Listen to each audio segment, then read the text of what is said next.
Shalom, shalom, bien-aimés dans le Seigneur.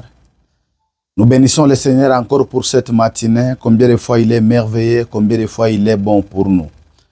Ce matin, bien-aimés, c'est une autre nouvelle semaine qui porte trois mentions. C'est un début de la semaine. C'est la semaine qui annonce la fin du mois. Aussi, c'est la semaine qui introduit le début du mois de juillet. Que le Seigneur nous protège, que Dieu protège nos enfants. Durant cette période de vacances des enfants bien-aimés dans le Seigneur, j'interpelle les parents à prendre le temps de prier pour leurs enfants, surtout pour leur étoile. L'étoile d'un enfant, c'est ce qui caractérise l'enfant.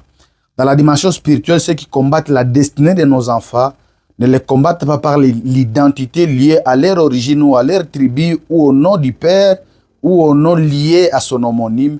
Mais ceux qui combattent nos enfants les combattent au travers de l'étoile par rapport à la quantité de lumière que ça produise, dont eux se lèvent matin, midi, soir pour vouloir les combattre dans l'objectif d'anéantir la capacité de la destinée de l'enfant dans la grandeur future.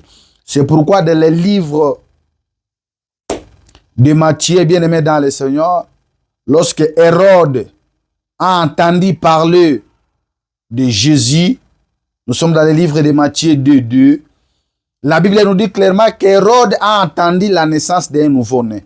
Il n'a jamais appelé Jésus enfant, il n'a jamais appelé Jésus, mais la Bible nous dit qu'il a parlé avec les mages.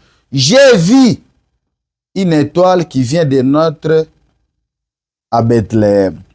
La problématique dans la dimension spirituelle, l'identité qui tire sa source dans les familles dont nous venons n'a pas de compte à rendre avec la capacité de ciblage de l'ennemi. L'ennemi cible l'étoile. L'étoile, c'est ce qui définit ta destinée. L'étoile, c'est ce qui définit ta grandeur.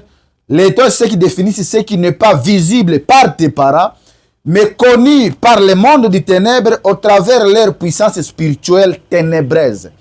Parce que beaucoup de gens confondent la spiritualité. Il y a la spiritualité du diable, il y a la spiritualité divine qui s'attache à la divinité de notre Dieu, que moi j'appelle souvent le Dieu de la grandeur par excellence.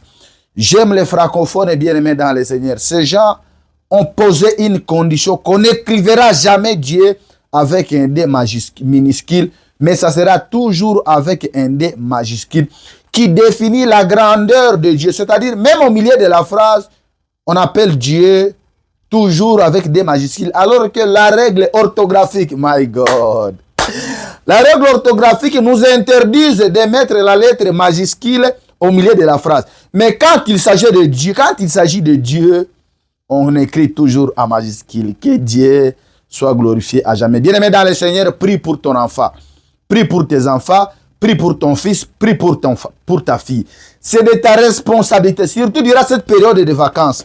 À vous qui envoyez vos enfants dans des vacances dans d'autres familles, apprenez à connaître d'abord quelle est l'éthique de la moralité spirituelle de cette famille à qui tu envoies tes enfants pour aller passer leur période de vacances. C'est ton frère? Certainement c'est ton frère. C'est ta sœur? Certainement c'est ta sœur. Mais j'aimerais te dire, les gens qui se sont levés pour faire du mal à Joseph n'étaient pas les voisins. C'était ses frères. Donc, ne cherchez pas à dire que le fait de l'envoyer chez mon frère, le fait de l'envoyer chez ma soeur ne peut pas être partie prenante de ceux qui joueront avec l'étoile de ton enfant. Dans le monde du ténèbre, on ne connaît pas qui nous fait du mal. Voilà pourquoi on doit être prudent avec tout le monde sans exception de règles. Avant d'envoyer tes enfants dans cette période de vacances, apprenons au moins à connaître à qui j'envoie mes enfants. Être ta sœur, c'est bien. Être ton frère, c'est bien. Mais connaître aussi son état d'esprit, son alliance spirituelle, son attachement. Partir à l'église n'englobe pas la sainteté ou ne définit pas la neutralité sur la personne à qui tu décides de faire confiance sur la vie de tes enfants. Je prie et j'interpelle un parent cette semaine. Prends le temps de prier pour tes enfants, surtout pour leur étoile. Leur étoile, c'est leur vie de demain. Leur étoile serait la réussite, c'est leur réussite de demain. Leur étoile est connue dans le monde du ténèbres. C'est pourquoi vous allez vous rendre compte dans la puissance de l'incarnation de Jésus. Lorsque les mages sont allés faire l'inspection, ils n'ont jamais rapporté le rapport à Hérode, mais ils sont allés parce qu'au lieu de faire ce qu'on les a dit de faire, ils se sont courbés pour adorer l'enfant Jésus parce qu'ils ont vu l'étoile qui définissait la grandeur de Dieu. Durant cette semaine intermédiaire que j'appelle le début du mois et la fin du mois et le début de cette semaine, que Dieu vous accorde à vivre la grandeur qu'il a toujours voulu voir dans ta vie. Que la grâce te localise, que la faveur de Dieu t'amène à être là où tu n'as jamais voulu être, mais que cela t'impose à être. Que Dieu protège ton étoile, que Dieu protège les étoiles de tes enfants, que Dieu protège les étoiles de tes enfants. Que Dieu protège les étoiles de tes enfants. Toutes les réunions maléfiques s'élevant matin, midi, soir contre la destinée de tes enfants soient dispersées par le feu du Saint-Esprit. N'ayez pas peur, l'Éternel n'acceptera jamais que l'étoile de tes enfants soit touchée. Voilà pourquoi même les mages qui ont été envoyés par Hérode pour aller prendre les nouvelles et rapporter, ils n'ont jamais retourné parce qu'ils ont découvert la vérité. La vérité, c'est Jésus-Christ. Alléluia.